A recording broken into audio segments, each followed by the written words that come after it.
Now, Maggie comes to the key thing about this is the key moment where she's going to start talking about Skipper. The mistake I made was telling you about Skipper. Just shut up about Skipper. Don't just shut up. You got to understand. I'm serious. I need you to be quiet. He's getting more and more agitated. But she won't have it. This time I'm going to finish what I have to say to you.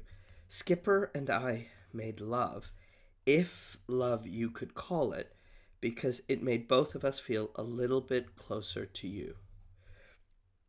You see, you son of a bitch, you ask too much of people, of me, of him, of all the unlucky poor damn sons of a bitches that happen to love you, and there was a whole pack of them. Yeah, there's a whole pack of them besides me and Skipper. You ask too much of these people. Superior creature, you godlike being. See, here's really the narcissus. We made love to each other, dreaming it was you.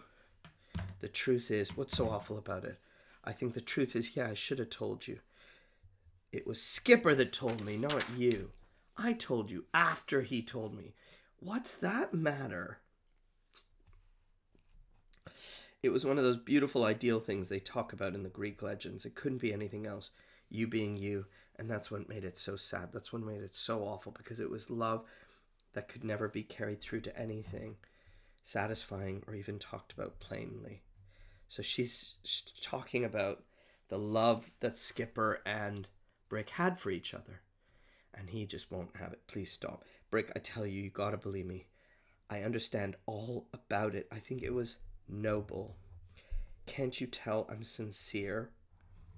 She's really respectful, and I think she's being sincere and accepting about whatever they had.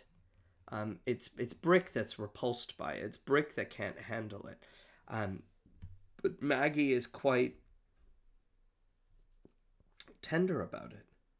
The only point I'm making is life has got to be allowed to continue, even after the dream of life is all over. Brick is without his crutch, leaning on furniture. He crosses to pick it up. Then she has memories of double dating when they were younger, and her and this girl Gladys, and she says, we were just sort of tagging along. They were chaperoning you to make a good public impression. It was as if they were the ones, Skipper and Brick, really on the date. And he starts to threaten her. You want me to hit you with this? Because I will. Do you think I care if you hit me? Because a man has one great, good thing. True, each of those words. So important. One great good thing which is true. I had friendship with Skipper, and you're naming it dirty. Homosexual. Presumably. And she says, not at all. I'm naming it clean, as in love. Not love with you, but friendship with him. That was the great thing in my life. And you're calling it dirty. You are not listening. I'm naming it so damn clean that it killed Skipper. That's the problem, okay? It was incorruptible. Why would I marry you if I was, homosexual? Let me finish. I know, believe me, I know that it was only Skipper that harbored even any unconscious desire for anything not perfectly pure between you two. Let's skip a little. You married me that summer. We graduated and we were happy, weren't we? Blissful. Hit heaven together every time that we loved. But that fall, you and Skipper turned down wonderful offers of jobs in order to keep on being football heroes. So after university, they kept playing football. You organized Dixie Stars that fall so you could keep on being teammates. But something wasn't right. Skipper began hitting the bottle. You got a spinal injury, couldn't play Thanksgiving game in Chicago. Watched it on TV from a traction bed in Toledo. I joined Skipper. The Dixie Stars lost because Skipper was drunk. We drank together that night, all night in the bar at Blackstone. And when cold day was coming up, I said, Skipper, stop loving my husband or tell him he's got to let you admit it to him one way or the other. He slapped me hard on the mouth. When I came to his room that night with a little scratch, like a shy little mouse at the door, he made that pitiful, ineffectual little attempt to prove that I had said wasn't true. So he tries to have sex with her to prove that he's some kind of man. And this is where it kicks off. Brick strikes at her with the crutch, a blow that shatters. I mean, the action and symbol here really gets at both the nerve, how badly he feels, but also how bang on point she is being. In this way, I destroyed him by telling the truth. And then from then on, he just was a receptacle of liquor and drugs. He keeps striking at her and missing. Missed me? Sorry, I'm not trying to whitewash my behavior. Oh, I'm not good.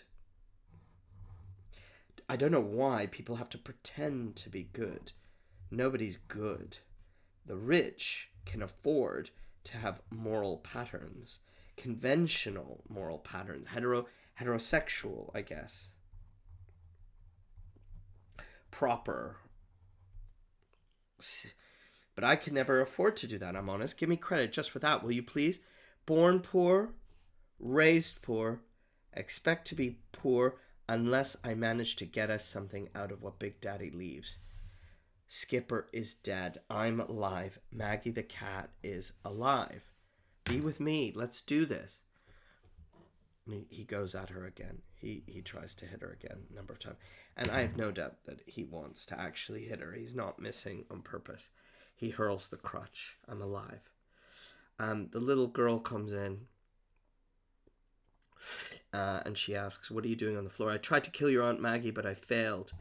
And I fell. Little girl, give me my crutch so I can get up off the floor. Yeah, give him his crutch. He's a cripple. He broke his ankle last night jumping hurdles on the high school athletic field. What were you jumping hurdles for?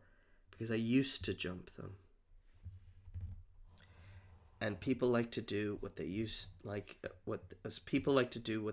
do even after they've stopped being able to do it. This is very powerful. There's something about the past, nostalgia, power. All these things are at play here. That's right.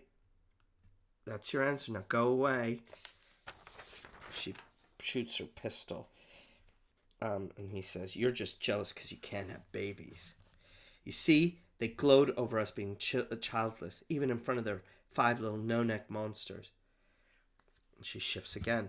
I've been to a doctor in Memphis, a gynecologist. I've been completely examined. There's no reason why we can't have a child whenever we want one. Are you listening to me? I hear you. But how in hell on earth do you imagine that you're going to have a child with a man that can't stand you? Which is really now the problem. That's the problem that I will have to work out. Come on back, Daddy. We're going up to Brick's room. Here they come. And unlike Streetcar, this play takes place in real time. There's a little bit of a break for Act 2, but where there will be no pause, and the play takes as long as the world of the play. As long as we're watching is the real time of the play. So now we'll have Act 2 where the party comes up to them.